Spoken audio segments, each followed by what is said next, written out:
Hey everyone, welcome to the Sustain the Range podcast. I'm Lauren, your host, and this podcast is a personal exploration of my experiences in everything ranching. From beef operations to training horses to sustainable farming and regenerative practices, we'll cover it all. Each episode features enlightening conversations with guests who bring their unique perspectives and expertise.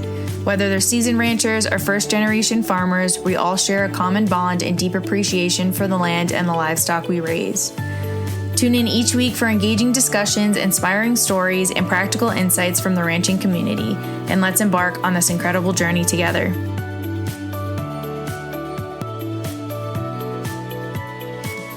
Hey everyone, and welcome to another episode of Sustain the Range podcast. In this week's episode, I had the incredible opportunity to chat with Stefanie S, who is the founder and president of Wild Horse Outreach Advocacy. Stefanie is a true advocate and talent in this world of Mustangs. With 30 years of horse training experience across different continents and a unique background in animal behavior and mental health, Stefanie brings a fascinating perspective to the table. We dove into the history of the American Mustang, the challenges these horses and our country face, and how better management can support both the horses and the ecosystem. Stefanie breaks down the realities of what's happening with the Mustangs beyond just the online debates. I truly enjoy getting to know Stefanie, her training techniques, and her overall thoughts on training and life in general. So whether you're passionate about horses, curious about wild Mustangs, or just want to learn more about wild horses in the West, tune into this episode. So here goes. Thank you so much, Stefanie, for joining me on the podcast. I'm really excited to have you on. I've been following you for a while now and all of your work with Mustangs, and I really just wanted to have you on for our listeners, and I'm really excited to have you here. So welcome to the Sustain the Range podcast. Thank you for having me. Yeah, of course. So I'd love to have you just kind of give a little of a short introduction about yourself. You know, if you could tell us a little bit about who you are, you know, where you grew up, if you grew up riding horses, how you got into training Mustangs, and anything else you'd like to share there. But I'd love for you to just kind of start there and get to know you a little bit. That sounds good. So I'm going to introduce myself with my brand new name for the first time. So it's going to be a little bit weird for me too. As of this past Thursday, my name is Stefanie S. I became a citizen last Thursday, and I got to change my name as part of that. Amazing! Oh, congratulations! I am the founder, director, trainer, and several other things here at Wild Horse Outreach and Advocacy, a nonprofit organization. We are based out of Guffey, Colorado. We gentle and find homes for Mustangs. We have sent them all across the country. We've had one go overseas so far.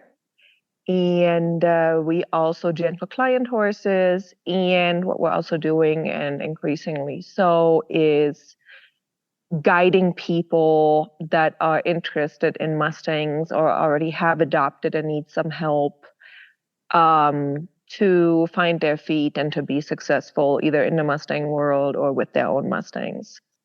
Because that is, I feel like there's an increasing need for that.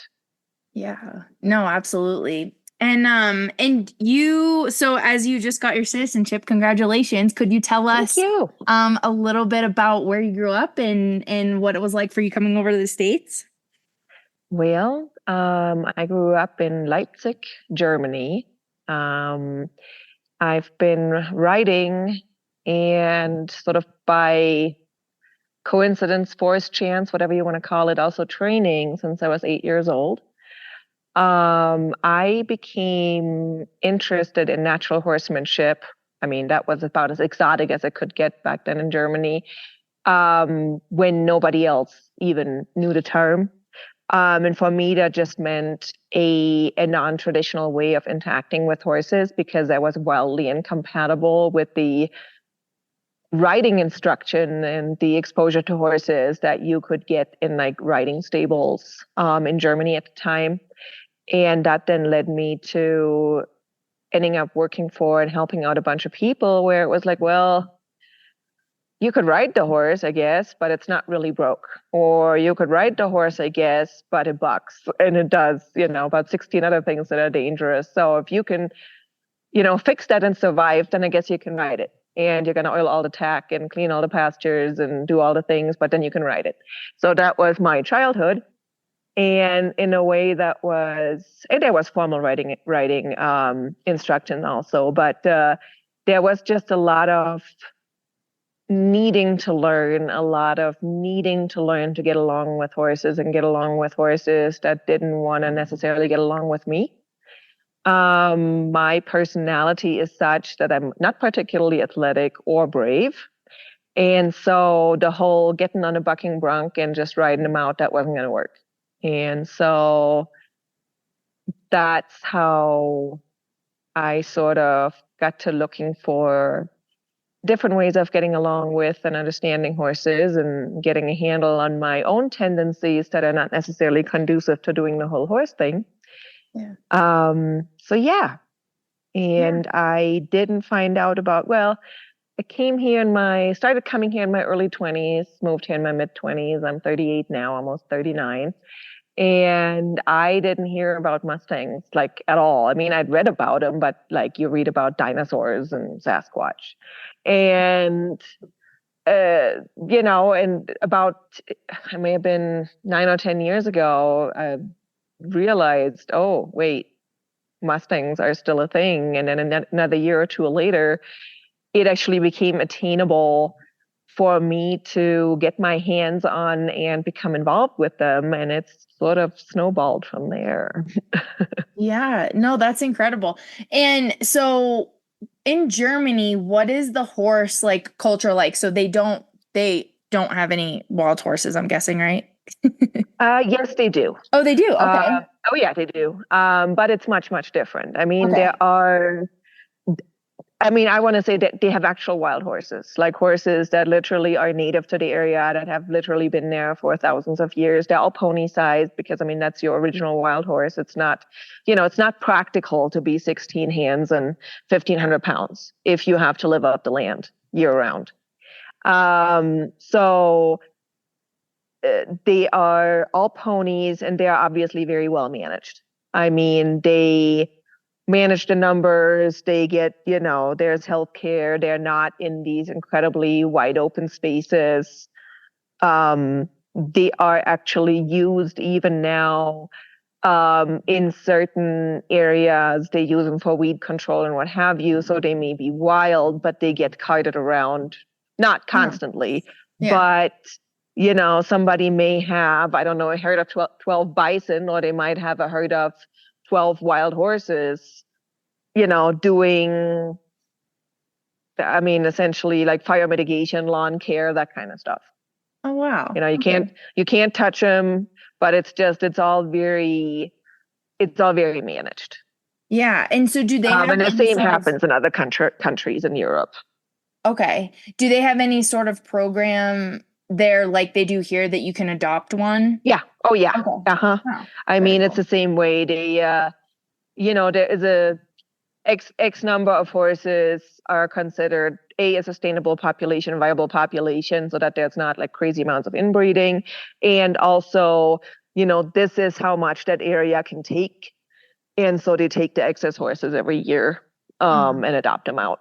Wow. Okay. Very cool. So yeah. So speaking of that, I would love for you to kind of share with our audience a little bit about, just the background of Mustangs, and then your perspective on, like you mentioned, coming in, learning about Mustangs and then being able to start working with them. So if you could just kind of share a little bit about, your introduction to that, and then also maybe just give our audience just a little bit of info on, what the controversies around Mustangs are, and, things like the holding facilities and things like that. And we could just kind of start there.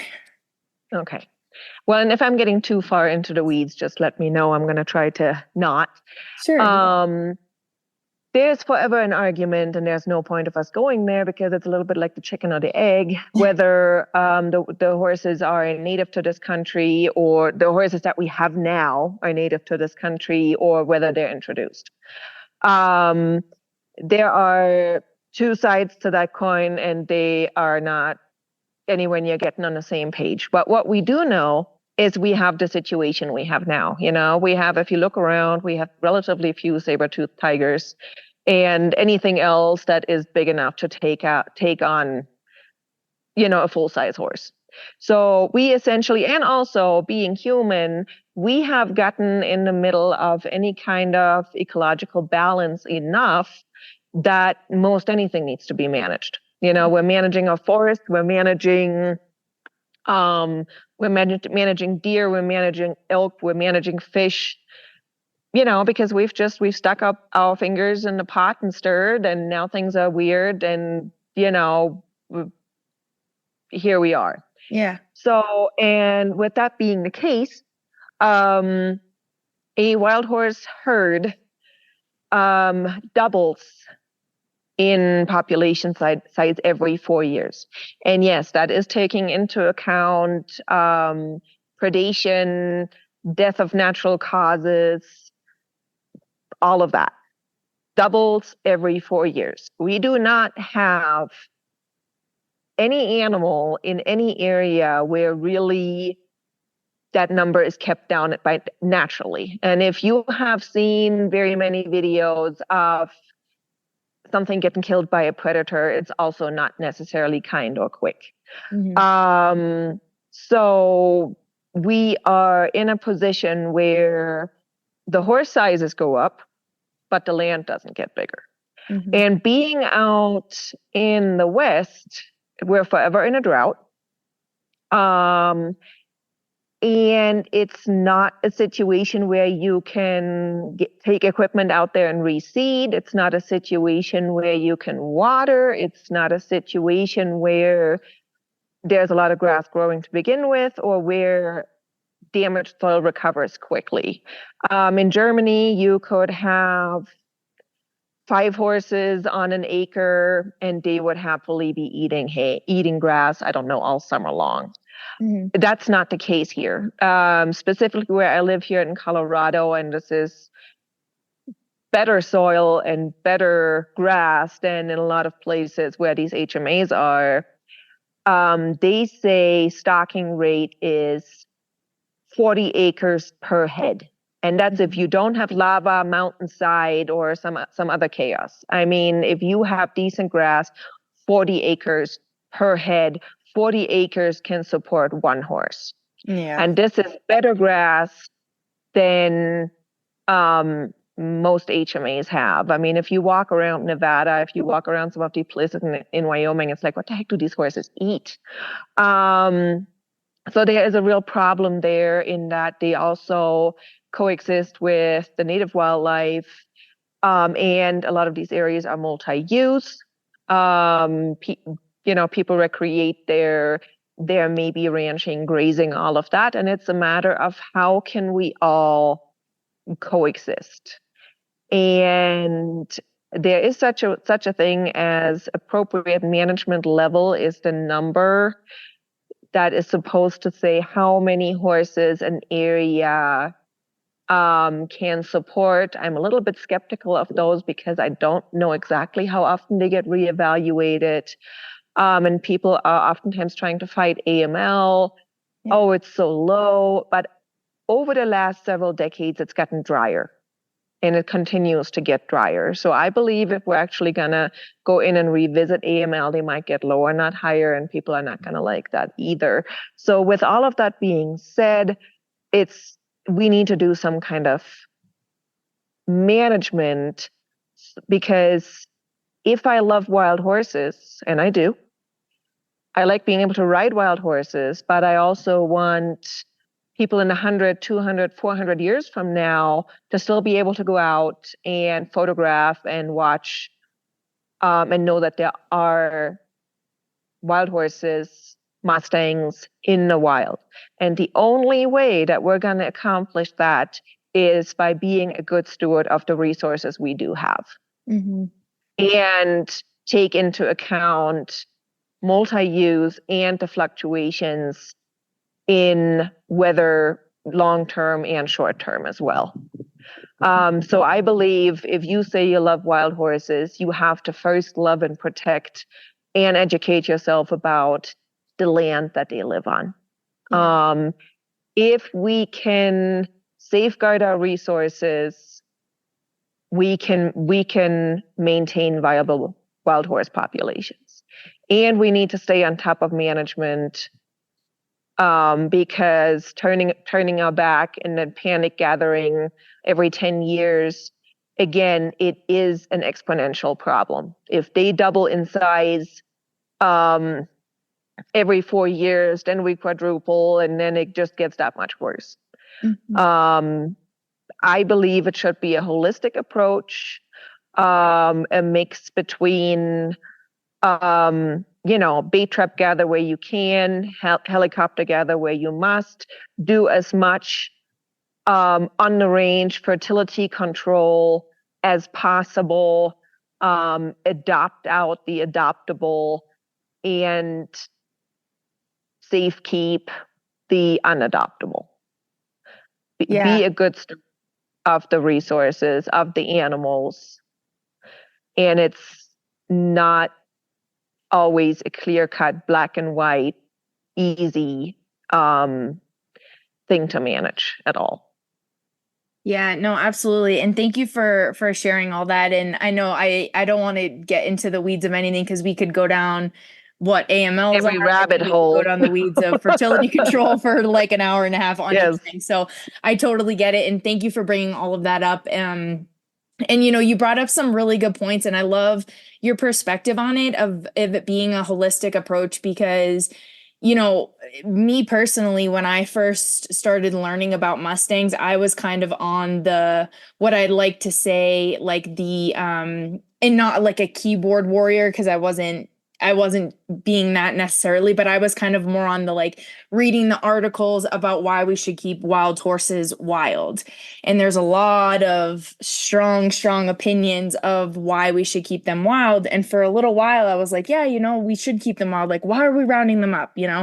And then as I started actually working with Mustangs, because I really wanted to learn more about them, and I found a program in Montana that helped train them. So I went there, and then I learned the whole other side of things of things like emergency roundups, and like if they are, like you were mentioning, they don't have much to eat in certain places like Wyoming and even Nevada.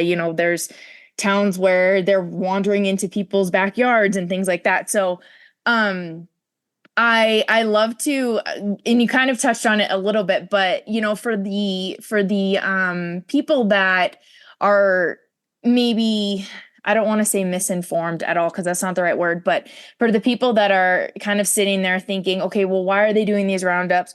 We should keep them wild, and anybody that rounds them up is bad, and we should just not manage them at all. What would you kind of say to those people about, and you kind of touched on it a little bit about education, but what would you kind of say to those people who are on that side of things? Okay. Well, I want to preface that by saying I'm not totally talking out of my backside. My undergraduate degree is in biology. And I've always paid close attention to anything to do with ecosystems and the way things interact. And my graduate degree is in counseling, so I still practice a little bit. So I know a little bit about a few things. Yeah. So that being said, population development and systems ecology is not rocket science, and it's not based on how we feel about them.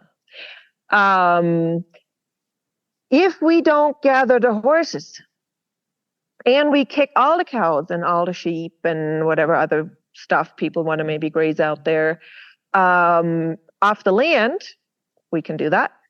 Mm-hmm. And then what's going to happen? We still don't have more land, but the horses don't have an annual meeting where they sit down and they say, this year we can only afford 8 foals. That's not what happens.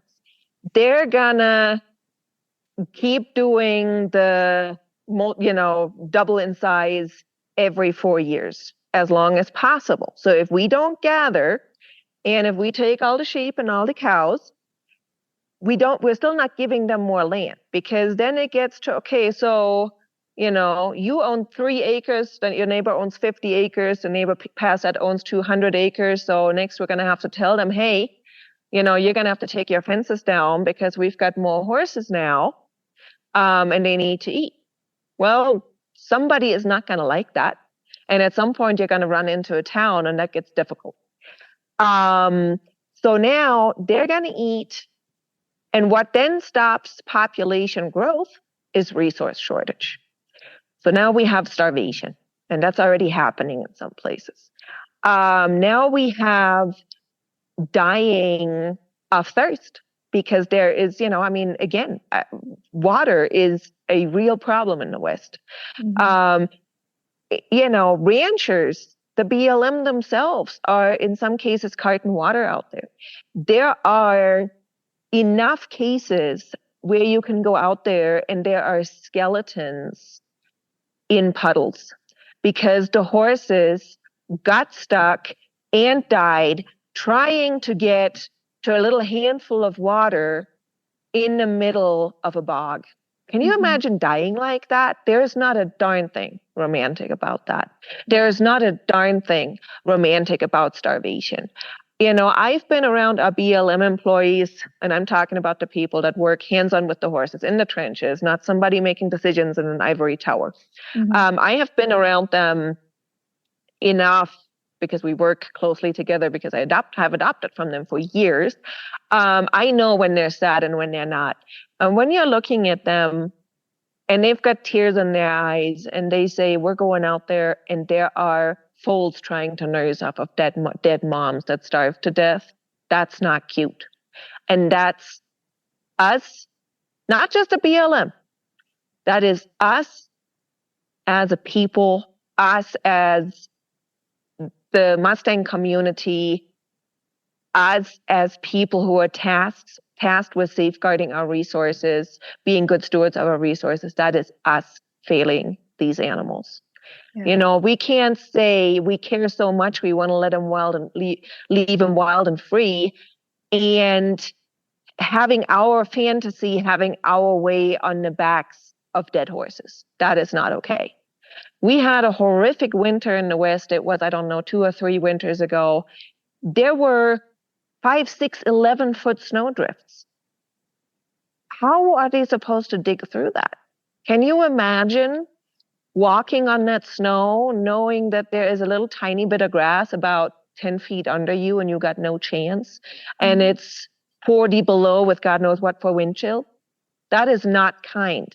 Wild and free and nature and all of that is not kind. Not always. And so if a horse is going to be in that situation, again, that is our responsibility to say we need to emergency gather. We need to, keep the numbers down so that they can live with what little is out there. Yeah. And that's getting less and not more. And it would be getting less and not more, even if we take all the sheep and all the cattle. And that, I think, is really, really important, to ask, and then what? So, because what's going to happen if we're not really, really careful? And I live out here and I see it in my own pastures that I use and that I lease. If you screw up your land, if you overdo it on your pasture, it takes years to come back. And here I'm able to just, take the horses off the pasture for a couple of 3 years and leave it alone. Out there where it continues to be grazed, it may take decades, it may take 100 years, it may take several hundred years for that to recover. So we're trying to create something where the land can recover while also keeping the horses out there. And that is no easy feat.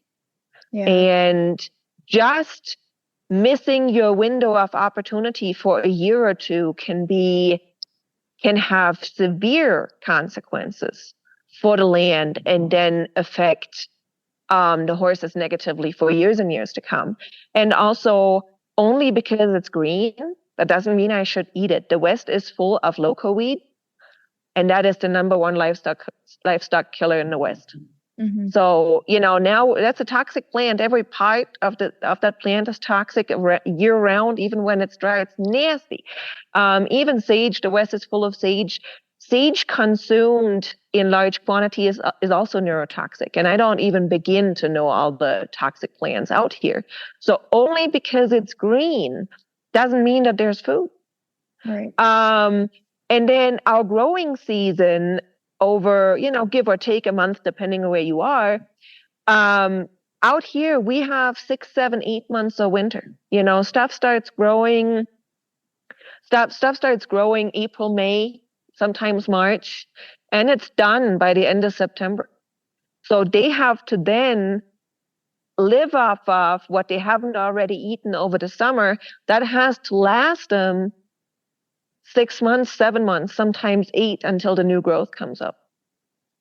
So just because there's grass right now, that does not mean that this foal, this stallion, this pregnant mare has something to eat in February. Like, that is where it's really, really important to think past our own nose and to also look at what's growing there.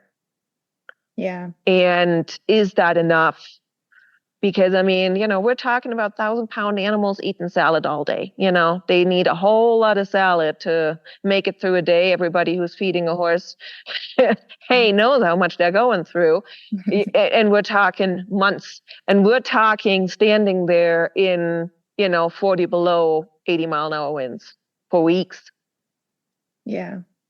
Yeah, no, thank you so much, Stefanie. I loved how you just explained all of that, because I think how you are explaining it and giving us a snapshot of like the actual realities of what's happening out there is not told enough. And I think, when you were just talking about when you gave us the picture of the foal nursing off the dead mom, I started tearing up a little bit, because you think about that and it's like, you're completely right. Like, so that's what you want when you say you want to keep them wild, Yeah.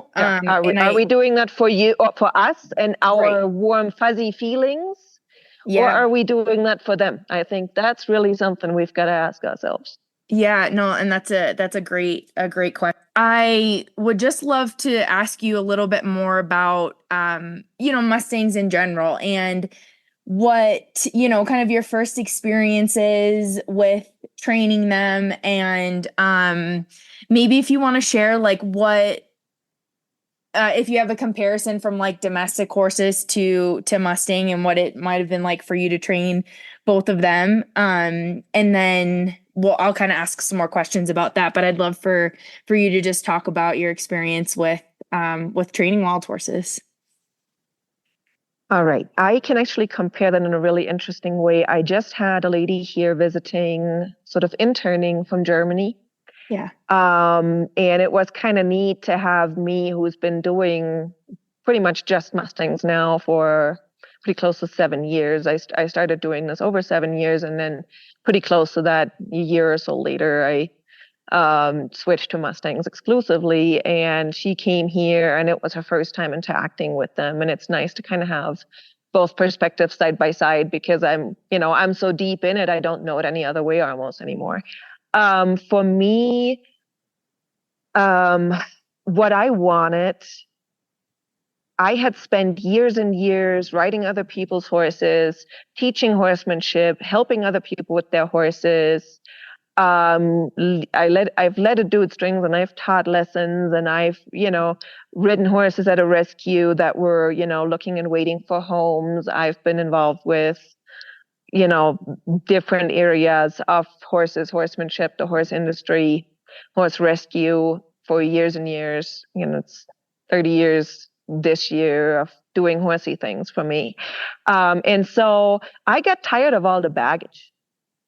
I'd be teaching people, or I'd even be taking on a new project horse, a horse from myself. And, the horses had 3 different homes. They've been trying to work it out with their owner for several years. And there's just all this baggage, like the horse has this bad habit and the person is feeding into it, or it's a perfectly wonderful owner and it's a great horse, but they're just a really poor match. And that got really old. That was just not, I didn't find that rewarding, because you were doing so much undoing that it made the trying to get something done, trying to get something right, trying to get something good, trying to convince a horse to suddenly not do something that's worked for it for the past 10 years. That I was like, man, I sure wonder what it would be like not to have to fight all these uphill battles. I wonder what I could do with a horse and what it would be like with a horse to start right to begin with. And also, I wanted a more immediate feedback on my horsemanship, because once you're working with a horse that's had 8 or 5 or 3 different owners, you don't even know if it's responding to you or something that somebody did 5 years ago that it had some kind of a reaction to. And so that was something that really attracted me to the Mustang, is that having a clean-ish slate compared to what you usually get in the domestic world, because in the domestic world, unless you are the breeder and you have these animals at your house, you're never going to get a clean slate. Yeah. Even if you buy a weanling. Because they are a lot more sensitive. They learn a lot more than what we give them credit for, even in those really, really early times. And also, in that case, if you're the breeder and all of that, then hopefully and you like the parents, which that's a luxury we don't get with the Mustang. But it's also, I wanted that more immediate feedback on how I was doing. And Mustangs will give you that. Nothing is conditioned yet. Everything is raw and true, and it's really how they feel. And that can be humbling, that can be scary, but it's also, really, really neat to work with something that is that sensitive and not dull. And dull doesn't have to be a bad thing, but like a lot of domestic horses, say for example, you live in a rural neighborhood and you breed Shetland ponies. Those babies are gonna have been hugged by every kid on the street by the time they're 1 week old. That's just the way it is. So they get to where they don't care how you move, what you wear. They're just kind of like, okay, here's another weird human doing weird human things. I got this, And it's like an old school horse. Well, you're asking for the lope all wrong, but I get the idea. So here's the lope. You happy now? But if you're riding those kinds of school horses, you're never going to be an Olympic level rider. And so that is the same feedback that I got from this lady from Germany when I asked her, did you get what you were looking for when you came here? What were your expectations? And she said, well, I tried to not come with expectations, but I had this assumption that then proved to be true, that they are a lot more tuned in, a lot more sensitive, a lot more transparent, quicker and bigger in their reactions. So they let you know, it's like the difference of putting the pedal to the floor, the gas pedal to the floor on a 60-year-old tractor, or on a brand new Mercedes.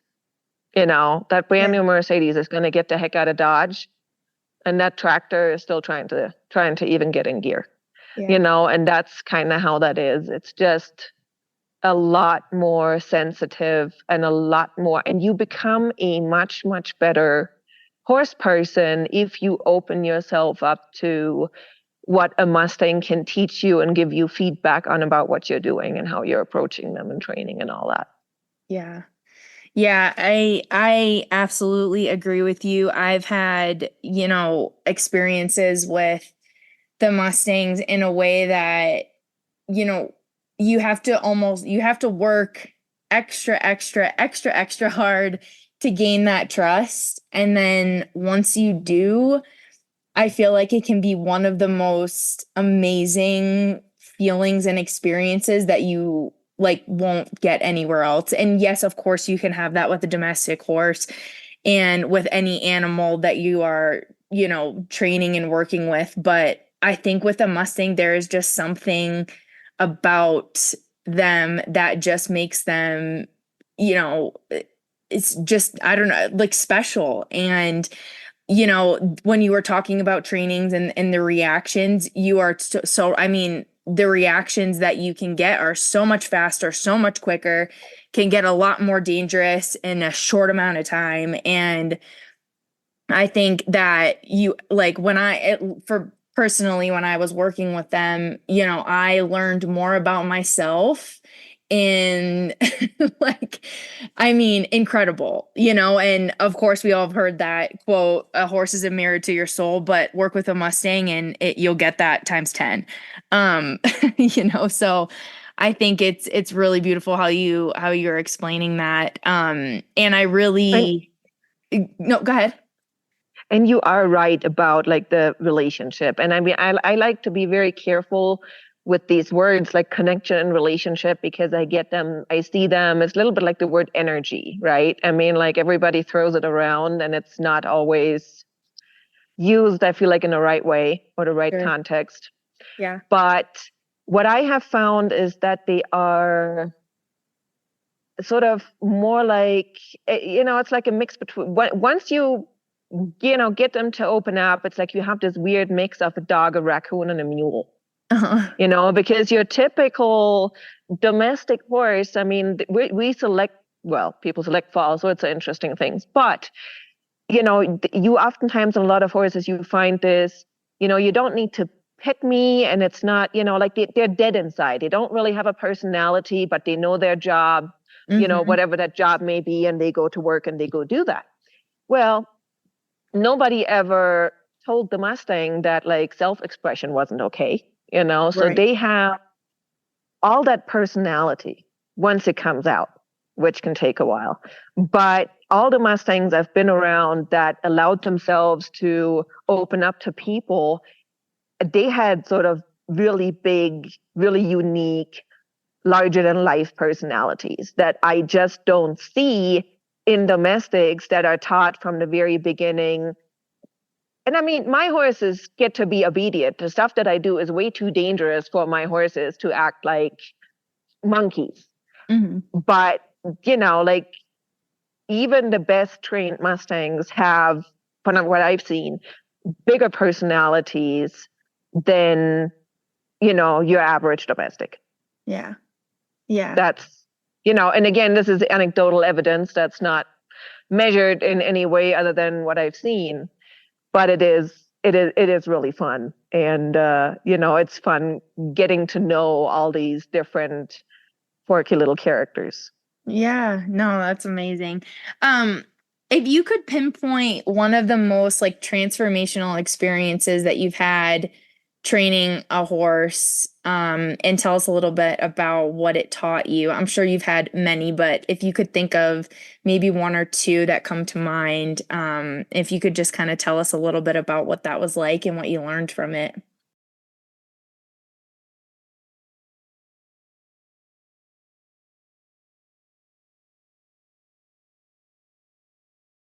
We're going to start with the hard stuff first, and then I'm going to Sure. look for a happy one to balance it. Okay.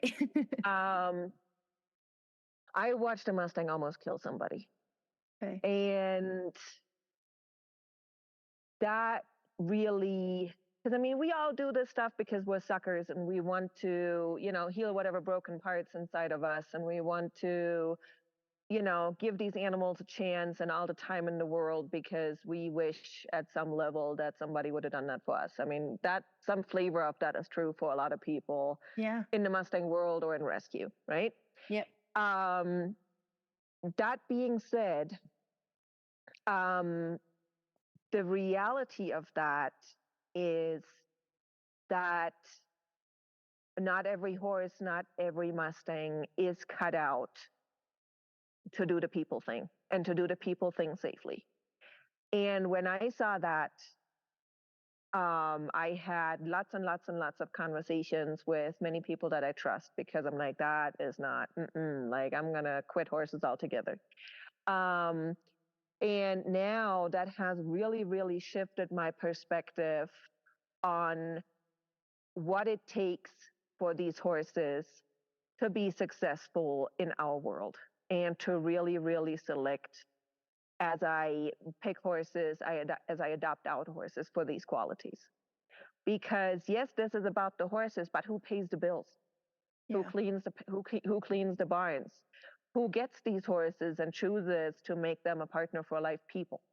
So this is just as much about people as it is about horses. And so our goal is to produce is a horrible word, but we're just gonna, I'm having an immigrant moment, and that's the verb that's coming to me. But it's important to me that we as an organization, that we again produce horses that are what I call user friendly. Also not a pretty word, but the idea is we need resilient, well-adjusted Mustangs. And from that moment on, I realized that it's not, what makes the difference is how a horse acts when it's not happy and when it's not comfortable. A good horse is a horse that when it's scared, upset, overphased, still manageable, because such is life with horses. Like the wind's going to catch a door that's going to slam shut. The kids are playing tag. The dog's chasing the barn cat. They cannot completely delaminate. And Mustangs, unfortunately, are at a disadvantage compared to most domestic horses for a reason that we already talked about. By the time most of your domestic foals are a week old, they've been scratched all over their body. They've met all these different people, and they've maybe had a blanket on, and they've been in a stall. That's all old hat. These horses get tossed into that, and then you better catch up. I don't know, 2, 3, 5 years of life experience in several months, and then you go move into a boarding facility and you be a good boy or girl. That is the expectation, and not every horse can live up to that. And that's where long-term holding, that's where sanctuaries, reputable sanctuaries, because some of them are like stockpiling horses in the saddest way. That is where they have their place. Because, I always say that the good wolves are still out there wolfing. The bad wolves, are laying on our couch. And it's the same with Mustangs. Some of the best Mustangs are the ones you can't tame, because they're really good at what? At being a wild horse. And they're not about to change their ways. And we get the ones, I call them the first ones at the trap. To where they're like people and people things and scratches, and I love it. But, and it's funny because sometimes that's not even the youngest ones. But we need Mustangs to be forgiving and resilient, not just for us, but for them. Because 25 years, say you adopt them out as a 3, 4, 5-year-old, hopefully they have another 25 years, is a long dang time. A lot can happen in an owner's life. And they still need to be successful and happy and safe to be around if the owner gets older, if the owner has kids, if the owner needs to rehome them and they need to find a new person and they need to adjust to a new environment. They need to do all that, and they need to be happy. And I see a lot of situations, and granted, yes, sometimes it's operator error. I see a lot of situations where a horse is terrified. And I mean, we've all been scared, and none of us have enjoyed it. And, living your life that way and getting the people thing forced on you day after day, that's rough too. Yeah. And, thank you for bringing that up, because that was one of my questions to you was, the training a horse and then rehoming it, because from what I've seen, and I haven't been doing this as long as you have by any means, but one of the things that I found a little and very discouraging was, what you were talking about how can you get this horse matched up with the right person, or just educating that owner on how you train that horse, what they can do when they bring it home. And a lot of the times I found that can be really hard, one, and two, that when some people are wanting to adopt a Mustang, they don't quite realize the time and energy that it might take to get that relationship with that horse again, and it's not going to act the same way as you saw it with the trainer. You as a trainer, you hope to give it the best foundation possible, but I've just kind of seen over the years, situations where a horse was adopted out, and then, the owner maybe just didn't realize quite the time and the energy that it was going to take, or things like that, and then the horse, being wild, might have reverted back a little bit to their wild nature because that's innate in them, and then yeah, that horse gets sold, and then they get sold again, or then they go to another trainer that might be a little bit cheaper or whatever, and then that's a whole situation there. So I thank you for touching on that. And I love just having you explain how you approach it, because that says a lot about what you do at Wild Horse Outreach and how you approach things and how you set these horses up for success for their owners. So, yeah, thank you for sharing that. So, and I wanted to also ask you if you could give us the really happy one too, before I forget to Okay. ask Yeah, you that. I was gonna say before we jump down another rabbit hole, because Sure. if you want me to touch on and say something about what you just brought up, like how do we set them up for success with their adopters, we can Yeah, definitely talk please. about that. Sure. I'd But love for you to. with the Mustang thing, some of the happy moments, and where you're like, okay, well, I guess we're not gonna quit. It's when you see how they do touch lives. And I don't mean that in necessarily some kind of a supernatural woo kind of way, but I have seen horses. I gentled them, but it's been like, okay, we're going to do this. It's not love, but we can do this. And then somebody comes and they just think that horse is the best thing ever. And I'm like, I'm glad you think so. Mhm. And and I mean, we go through, some lengths to find the right adopter, but those horses go home. And I mean, that horse takes to that person, the person takes to that horse, and that's beautiful.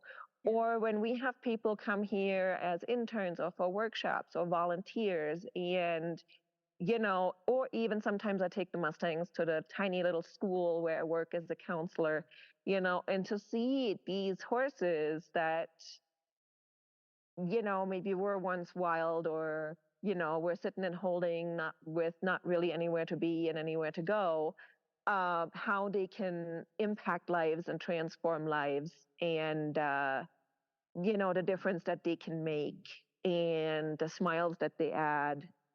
Um, um, that is beautiful. Yeah. That to me is like every time that happens, and I'm in a fortunate position that it happens relatively frequently, that makes it all worth it. Yeah. To see those kinds of things, and then obviously also, I have an incredible mare with just personality for days, and she was my first actual branded Mustang from a facility, and we've certainly come head to head many, many times. But I just love what I have with her, and I love how we have helped each other get to where we are now, because we both wanted it our way, and the other one was like, "No, sweetie pie, that's not gonna work." That's great. Oh, that's awesome. No, that's beautiful. And did you want to say something more about the training and rehoming, or Yes. okay. Again, like some of that just comes to trying to, and that can be hard, select horses that are that resilient, forgiving type. And then investing the time that they're barely recognizable as a Mustang. Because by that time, once you get them to that point, they're not going to be nearly as easy to have them regress. So, I was a tip trainer when being a tip trainer was still a thing.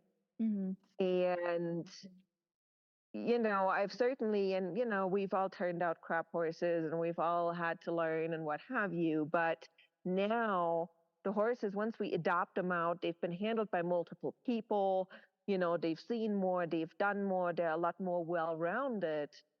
And that, helps them. I mean, giving them that solid foundation of, yes, I'm really okay. Like, I'd much rather keep a horse an extra 2 months for them to actually let their guard down and actually relax, than push it out the door. And that's a hard lesson learned, but that makes all the difference to get that horse to actual acceptance. And actual, Steve Mantle was here earlier this year, and we were talking about teaching them in the stages of learning new things. And he said, you get from, what was it? From avoidance to acceptance to craving. And if you can get them to where they crave doing the people thing, and they know all the rules about how to do it safely, and they know all the basic groundwork stuff, again, that gives them the skills to be, to land on their feet, even if they need to land on their feet in different places. And then we have an adoption process. Just because you have a pulse in a checkbook, that does not get you a horse. Yeah. You have to do a minimum of, effort, to make a minimum effort to get an animal. And we help guide these people on what horse is going to be a good fit. I have spent plenty of time talking people out of a Mustang in general or out of a specific horse because it just wasn't going to be a good fit. And I am just feisty enough that I'm like, that horse is not going to work for you. I'm sorry. And then if somebody wants to get sassy, I can get sassy back. But it's, that's just not how it works. I mean, this is not a sticker collection. This is an animal. Yeah. And it's a very, very individual animal with traits and personalities and strengths and weaknesses and all of that. So doing that, sort of, screening adopters, I should say, screening adopters and guiding them based on the knowledge we have of the animal, that has helped a bunch. And then having adoption fees to where they encourage people to think twice about what they're doing. Mm-hmm. I mean, you always have to find that happy medium. You need to find the horse a home, but you can't throw it away. You can't throw it at people. I mean, like, sure, a $400 horse, you'll take that home for your, 16-year-old daughter as a birthday present without thinking twice about that. Mm-hmm. No, and absolutely. This is, what kind of a value do you put on a life? What kind of value do you put on your work and the time that you've put into that animal? Right.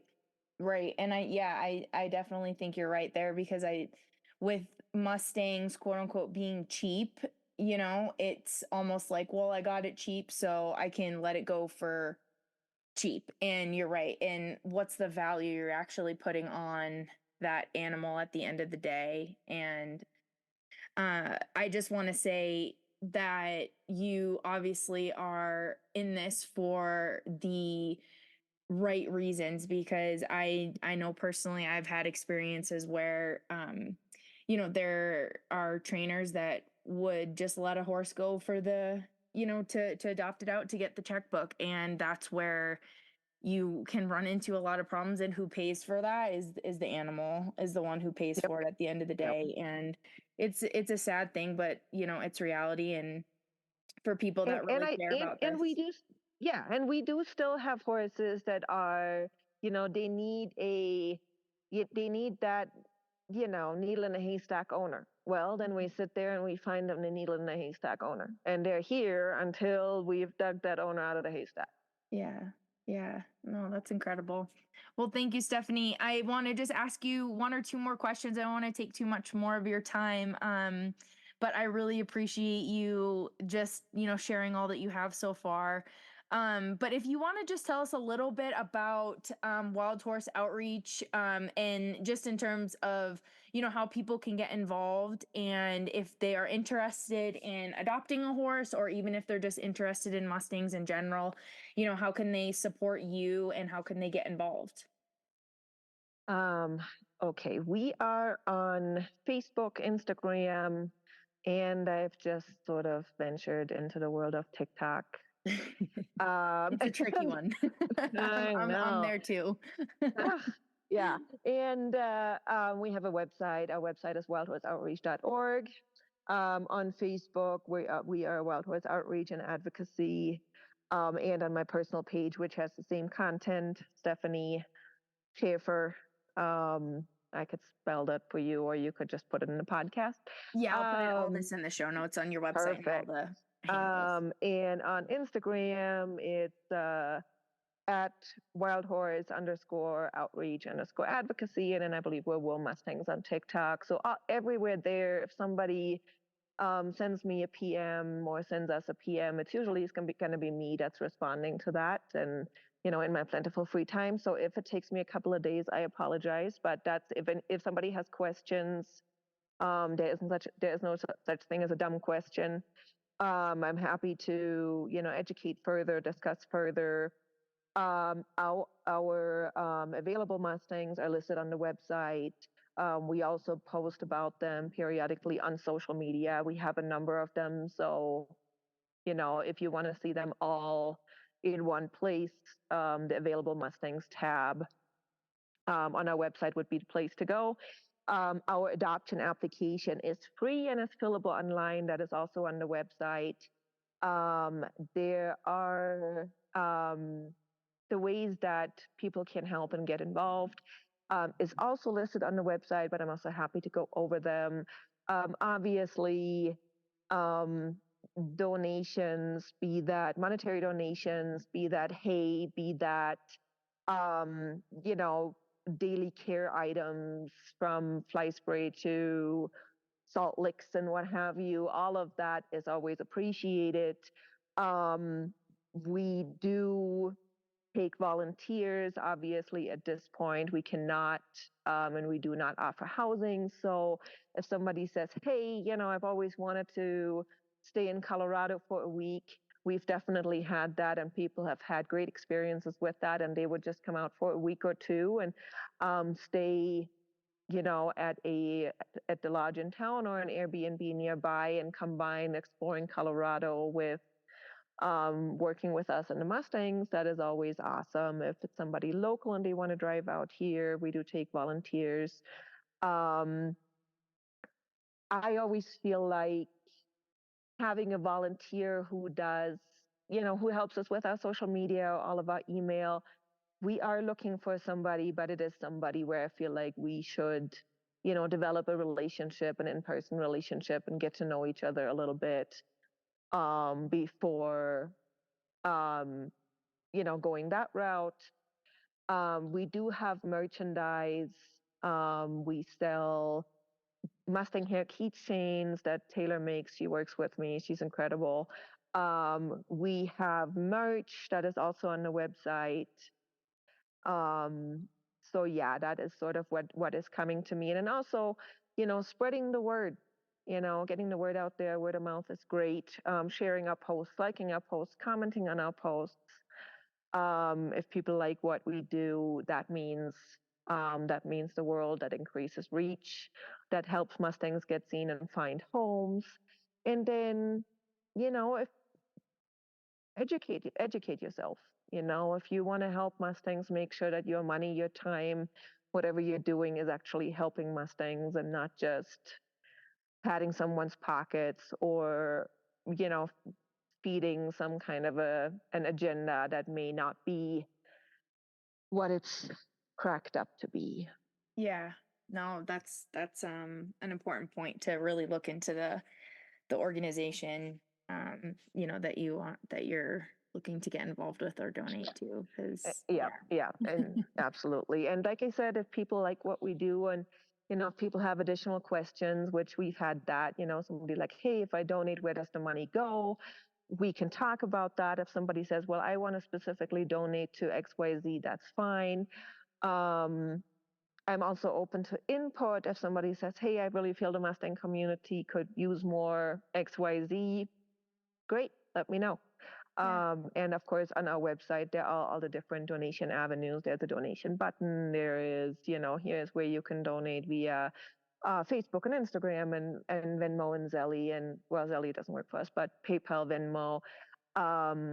all the different options if somebody is inclined in that way. That certainly helps us because we are committed to keeping each horse here until A, it's ready, really ready, and B, until the right adopter can be found. And that, of course, is a huge financial commitment because some of them cruise right through it and others, they just need the extra time. Yeah. Yeah, awesome. Amazing, Stefanie. Thank you for that. So one last question that I always like to ask my podcast guests, and you can take it, in any direction that you'd like. But I like to ask the question, what do you know for sure? Yeah. They are not all created equal. That I do know for sure. And I think it is important to give them grace and to give us grace in that this horse that you want to adopt or that you have adopted, it may not be the right fit, And I think not spending our whole lives trying to, put a square peg into a round hole or beating ourselves up or being mad at the horse. There is much, much more in the world than right and wrong. There is also such a thing as incompatible. And there is a time to say, I need help. There is a time to say, you know what, maybe this horse would be much happier either with somebody else or in a sanctuary situation. Mm-hmm. Because with the Mustang, we are in this unique situation. If you want to buy your neighbor's quarter horse, you can sit there and watch him ride it, and you can ride it yourself, and you can lease it for a month, and you can, do all these things. With the Mustang, they may have 6 months of handling, or we may be picking them off of 5 pictures in a 3-second video. Yeah. And we have projected all of our hopes and dreams on their build or the look in their eye or what exactly we need right now in a horse. And it may not be your fault and it may not be the horse's fault, but they're all different. Just because you always wanted a dun, that does not mean that the dun that you're looking at, the dun that you adopted, has all the traits that you really need. And I think that is important to remember because I do see a lot of, and I've done it myself. I've adopted horses and said, oh, I'm going to keep that one. And then it's like, it's just not a great fit. And if it's not a great fit for you, there's a good chance your horse feels the same way. Yeah. And to just say, Becky said, we always should question ourselves. Could I do better? Could I be more clear? What can I learn to make this better? But it could just not be a fit. And they are, again, they are not all created equally. Every one of them is different. And just because you wanted a 3-year-old 15-hand roan, that does not mean that the 3-year-old 15-year-old, 3-year-old 15-hand roan that you bid on, that your neighbor has for sale, is going to be the one, because this animal is an individual and you probably know, because it's a Mustang, fairly little about it. And I'm not talking about those Mustangs that have been under saddle 5 years and that somebody is selling and it's basically like, getting a seasoned domestic horse. But I think that this is a real thing where we see a lot of shattered dreams and hopes and a lot of needless frustration because somebody has just decided that, they're going to try to will the horse or themselves to be a certain way, and it can't be. Yeah. And to leave that room for that individuality, for us and for them. Because there are certain behaviors in horses that I know that somebody else is going to do just fine, and it's just not my flavor. And like I said, and I've had that situation too, where I said, you know what, I think I'd like for this horse to be a permanent member of our herd, and we get to be 8 months into it, and it's a great horse. It's just not quite the right fit. And then I have to be able to say, or something, I'm stuck. I have to ask for help. or I have to be willing to say, you know what, you're amazing, but we're not right for each other. This is not the right job description for you. And you're going to be so much happier somewhere else doing something else. And that seems to be pretty difficult in some cases, but very necessary. Yeah. Yeah, no, that's such a great point. Sometimes we kind of have to push beyond ourselves and our ego and what we kind of, like you had mentioned, the hopes and dreams and what we thought was going to happen. And sometimes plans change, and you have to be willing to think about what's best for that horse and what's best for you at the end of the day too. And you're working, like we have mentioned a number of times in this conversation, that's an animal, and they have emotions and feelings too, maybe not in the same way that we do. Well, they don't, but it's a live animal that we're talking about at the end of the day too, and what's best for that horse. So yeah, and it's just like in a human relationship or in a job, right? We're 2 months into a new relationship, a new friendship, a new job, and we're like, whoa, this is great. I could do this my whole life. Well, that may look a whole lot different in another 10 months, because then you know things about the person or about the situation or about the work environment or about the horse that you had no way of knowing. And this is not right or wrong. And you're like, you know what? This is not right or wrong. It just is. And is it compatible? And is it compatible in such a way that we're both happy? Yeah, right. Exactly.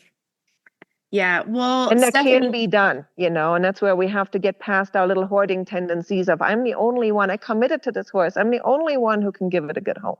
No, right. You're not. Right. Yeah, exactly. Amazing. Stefanie, thank you so much for this conversation. I think our audience is going to get a whole lot from this. And I just really appreciate you, sharing your thoughts and perspectives on all of this and giving us a really good look into, training and the whole Mustang situation and what it's really like. So thank you for your time and thank you for being here. I really appreciate it. Thanks for having me. You have a good rest of your day. Thank you. You too.